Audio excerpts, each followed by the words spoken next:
월스트리트 저널에 의하면 중국은 관세에 대해 미국과 무역 협상할 의향이 있다고 밝혔다고 합니다. 중국이 입장을 바꾼 배경은 아주 단순합니다. 중국과 미국은 세계에서 가장 큰 경제대국입니다. 그리고 현재 두 나라 사이에 갈등이 생겼고 서로의 관세를 높여 부과합니다. 이미 중국의 대미 관세는 125%이고 미국은 최대 254%까지 올렸습니다. 어찌 보면 이는 숫자노로 밀 뿐 50%나 70%까지 관세가 부과되고 나면 무역은 완전한 중단을 의미하게 됩니다. 때문에 관세 숫자는 더 이상 중요하지 않게 되고 단지 상대에 대한 의지 표시로 이해하면 되겠습니다. 블룸버그 통신에 의하면 현재 중국은 트럼프와 접촉해 협상을 원한다고 합니다. 여기에 중국은 세 가지 전제 조건을 달았습니다. 즉 미국이 중국에 대한 비하적인 발언을 억제해야 하고, 두 번째 조건은 미국 측에서 무역관세 전담 연락부서를 지정할 것과, 그리고 세 번째 조건은 트럼프가 대만 문제에서 양보하라는 백일몽 같은 조건을 걸었습니다. 당연히 이 세 가지 조건을 트럼프가 오케이 할 이유는 전혀 없습니다. 중요한 것은 미국이 중국과의 무역에 대해 어떤 입장인지입니다. 이틀 전에 백악관 대변인 캐럴린 리빗은 이를 매우 명확하게 표현하였습니다. 그는 미국은 중국이 필요치 않지만 중국은 무조건 미국의 시장이 필요하다고 말하였습니다. 간단히 말하면 중국은 미국의 돈이 필요합니다. 하지만 미국은 중국 제품을 구매하지 않아도 됩니다. 이 말이 조금은 지나쳤을 수도 있습니다만, 왜냐하면 의약품이나 전자제품과 같은 물품은 당분간은 그 대체품을 구하기 힘들 수도 있고, 그래서 트럼프가 위의 물품에 대해서만은 관세를 20%로 낮추었던 것이지요. 하지만 대체적으로 미국에 충분한 시간이 주어진다면 제조업이 미국으로 돌아오고, 그때부턴 미국은 실제로 중국이 전혀 필요 없게 됩니다. 하지만 중국은 미국에 무조건 의지할 수밖에 없습니다. 왜냐하면 중국은 생산 능력은 강하지만 소비 능력은 아주 약합니다. 때문에 수출을 할 수 없으면 그 순간부터 대량으로 생산된 물품들이 바로 판매가 이루어지지 않고 쌓일 수밖에 없습니다. 이런 이유로 미국은 중국과의 협상에 서두를 필요가 없는 것입니다. 트럼프의 무역전쟁은 매우 명확한 목표가 있습니다. 즉, 이번 무역전쟁의 진정한 목적은 중국을 세계 무역 시스템에서 끄집어내고 고립시키는 것입니다. 그리고 중국을 국제 무역 시스템에서 쫓아내는 것입니다. 트럼프는 화요일에 폭스뉴스와의 인터뷰에서 마침내 이 전략을 암시하였습니다. 트럼프가 답한 질문은 파나마에 관한 것이었습니다. 트럼프는 이들 국가들이 미국과 중국 양국 중에 어떤 선택을 할지에 따라 생각해 볼 것이라고 답하였습니다. 현재 70여 개 국가들이 미국과 협상 중입니다.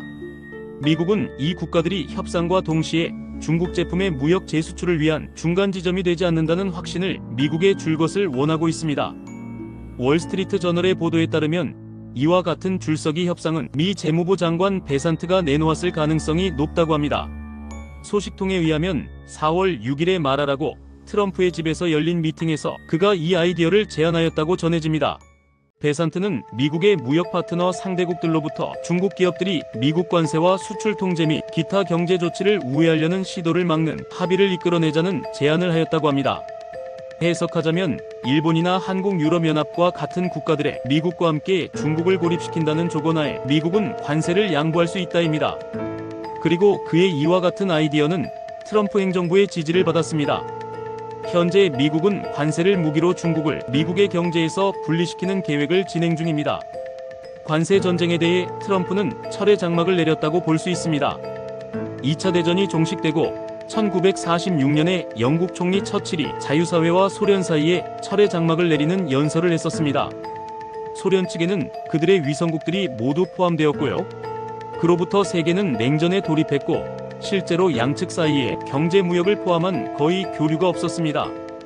과학기술 금수 조치도 취해졌었고요. 이처럼 철의 장막이 자유사회와 전체주의 사회주의 사회를 완전히 분리시켜버렸습니다. 그리고 현재 미국과 중국은 무역으로 인해 불가분의 관계로 얽혀 있습니다. 트럼프는 이 두 나라 사이를 철의 장막으로 분리시키려고 하고 있습니다. 미국과 중국을 분리한 후 각 나라들이 알아서 줄을 서라 이것입니다. 여기서 미 재무부 장관 베산트는 미국은 중국을 제외한 모든 동맹국에 대해 전부 양보할 자세가 되어 있다고 말합니다. 심지어 베산트는 중국 기업의 주식을 미국 증권거래소에서 상장을 폐지할 것을 제안합니다. 미국과 중국의 보복전이 서막을 열었습니다. 홍콩에서 미국으로의 우편 서비스가 중단되었고 중국은 또한 보잉사에 주문한 비행기들을 더 이상 중국에 보내지 말라고 통보하였습니다. 돈까지 다 지불해놓고 말입니다. 전혀 결과에 대한 생각 없이 어처구니 없이 지르는 거죠. 기존 비행기에 의했으며 부품 액세서리들에 대해선 어찌할지 전혀 앞뒤 생각 없이 말이지요. 한 나라가 다른 나라에 의해 금수 조치를 당하면 그 나라의 인프라는 급속히 마비가 될 것이고 사회 전반 운영체제에 문제가 생기게 됩니다. 중국 같은 경우는 더욱 심각할 테죠. 중국이 사용하는 소프트웨어나 자동차나 비행기 엔진이나 등은 전부 서방 국가들에서 수입하고 있는 상황입니다. 중국이 문호를 닫으면 얼마 못 가 바로 이와 같은 것들을 사용할 수 없게 될 테죠. 수처리 시설 유지 관리 등 인프라도 결국 만료되어 사용할 수 없게 될 것이고요. 이는 사회 전반을 마비시키는 잠재적 위험입니다. 무식한 시진핑이 알 리가 없을 테고요. 때문에 현재 중국의 대미 보복은 자폭하는 것입니다. 하지만 미국의 보복은 그야말로 실질적이고 파괴적이 될 것입니다. 예를 들어 엔비디아 주가가 5에서 8%까지 아마 폭락하였을 겁니다. 이유는 미국 정부가 인비트라에 더 이상 중국에 AI용 H20 칩을 수출하지 못한다고 통보했기 때문입니다. 7월 즈음 되면 아마 대부분 국가가 미국에 줄 서 있는 것을 볼 수 있을 겁니다.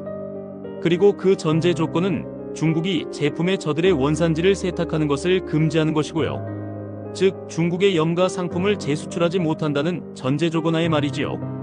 한국에 중국 태무가 들어서는 것도 당연히 심각한 문제가 될 테죠.